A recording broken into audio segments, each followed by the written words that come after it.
Hello everyone, তোমরা সকলে কেমন আছো? আশা করি সকলে খুব ভালো আছো। আমার ড্রাগন গাছে কিন্তু ফুলের কুড়ি চলে এসেছে। একটু দেখে নাও, ফুলের কুড়িগুলো কিন্তু বেশ বড় হয়ে গিয়েছে।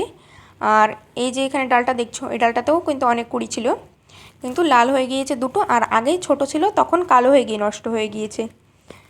লাল হওয়া ফুলগুলো কিন্তু আমি তুলে নিলাম, তাই তোমাদেরকে একটু শেয়ার করে দিচ্ছি। আর একটু বড় হলে কিন্তু অন্য ফুলগুলো হলুদ হয়।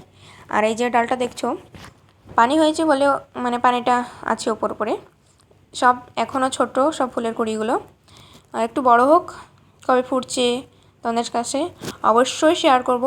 এই ডালটা দেখছো, এই যে মোটা ডালটা, এই মোটা ডালটা কিন্তু বেশ কুড়ি ছিল, কিন্তু কালো হয়ে গিয়েছে। এখন মাত্র দুটো আছে, আর নিচে একটা ডাল আছে, ওখানেও ফুলের কুড়ি আছে। মনে হচ্ছে তিনটে একসঙ্গে আছে। এই যে বড় ফুলটা দেখছো, এটা কিন্তু 8 তারিখে ফুটেছিল, আজকে 8 তারিখ। আর এপাশে একটি কচি ডাল আছে, ওই কচি ডালেও কিন্তু ফুলের কুড়ি এসেছে। আর এই অনেক ডালেই ফুলের কুড়ি চলে এসেছে, বেশি দাঁড়াচ্ছে না, মানে একটি ডালে একটি করে ফুলের কুড়ি দাঁড়াচ্ছে। এবার কিন্তু ফার্স্ট ফুল আমার ড্রাগন গাছে